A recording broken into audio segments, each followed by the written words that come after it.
Welcome to Wildcat Recap. I'm Lucas Vargo. And I'm Cademan Foster. This week we saw conference rivalries, great individual performances, and program records. We'll break it all down for you right here on Wildcat Recap. We started off this week in volleyball, where the number 5 ranked Wildcats took on two top 25 opponents in the Crossroads League. On Wednesday night, the volleyball team took on the Marion Knights in a 5-set thriller that saw the teams go back and forth every set. The Knights took set 1 and 4, and the Wildcats got set 2 and 3. In the 5th set, the Wildcats jumped out 3-0, but the Knights fought back, and the score sat at 11-9. The Wildcats held momentum, and with match point, it was a block at the net by Jessica Ickes and J.C. Folkers to secure the 5-set win over the number 21 Knights. I definitely think it shows us just that we're a gritty team and that we can pull out hard wins even when things aren't clicking or things aren't going exactly the way we want them to. This season we haven't won a game in 5 sets yet, so just knowing that we can do that definitely gives us a lot of confidence. Saturday saw the number 22 Taylor Trojans come to Lucky Arena, but their time did not last long as the Wildcats swept the Trojans 3-0. The Wildcats moved to 12-3 on the season and get their 5th top 25 win. Our conference is super competitive, so every time we have a conference game, no matter who it is, you got to come in strong and know that you can't just roll over, and it's not going to be an easy game. So having a good conference, especially this year too, a lot of teams in our conference are ranked. So the 11th ranked men's soccer team began Crossroads League play this week with matchups against both Spring Arbor and Taylor University. On Wednesday night, the men traveled to Michigan to take on the Cougars of Spring Arbor in a top 25 matchup. The 24th ranked Cougars struck first in the 16th minute to take an early lead that would carry throughout the entire first half. The Wildcats brought the pressure in the second half, and Mariano Chavez eventually fired home the equalizer in the 81st minute to seal the late 1-1 draw. On Saturday night, the Wildcats played host to cross-county rivals Taylor as they searched for their first win in conference play. It was an early display of dominance as Mariano Chavez slotted home his 3rd goal in 3 matches to take an early 1-0 lead in the 13th minute. The Wildcats followed that up with goals in the 56th and 62nd minute by Sam Gooden and Elias Elfosuki to take a commanding 3-0 lead. The Trojans would throw the kitchen sink at the Wildcats in the ensuing 30 minutes, but the Wildcat defense, led by goalkeeper Caden Wolf, would hold strong and earn the team's first win in conference play this year. The 8th ranked women's soccer team also opened up Crossroads League play this week with a pair of top 25 matches. On Wednesday night, the Wildcats played a scoreless draw against the 13th ranked Cougars of Spring Arbor right here in Marion. The Wildcats, led by sophomore Caitlin Vander Ark, fired a total of 19 shots, 15 of which would come in the second half. Despite the offensive onslaught from the Wildcats, the Cougars held strong and escaped Marion with a hard-fought draw against the top 10 team.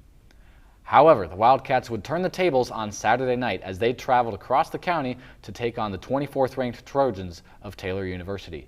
After a scoreless first half, freshman Avery Williams would score her 6th goal of the season in the 49th minute to take a 1-0 lead. The Trojans tried to respond, but goalkeeper Avery Sluss made 5 second-half saves to preserve the clean sheet and help her team to their first conference win. The 5th ranked Indiana Wesleyan football team traveled to Indy to take on the 19th ranked Marion Knights. It was another high-scoring game, but this time not in favor of the Cats. The Wildcats had a 28-24 lead going into the 4th quarter, but the defense would give up 28 points in the 4th, giving the 19th ranked Marion the win. All that despite quarterback Arjun Lothe throwing for a program record 401 yards and also 3 touchdowns.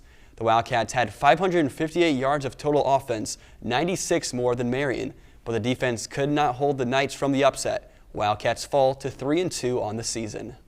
The number 2 ranked men's cross-country team tested itself this week at the Gaines Creek Classic in Missouri. They took on Division I and II competition, and after some hard running, they finished in 1st place as a team. Josh Bainridge was among the leaders, finishing 4th individually. This is the Wildcats' 2nd event and also their 2nd win. The number 5 ranked women's cross-country team did not disappoint either, as they claimed 2nd in their field of NCAA and NAIA teams. Elizabeth Barrett led the team with a 6th place finish.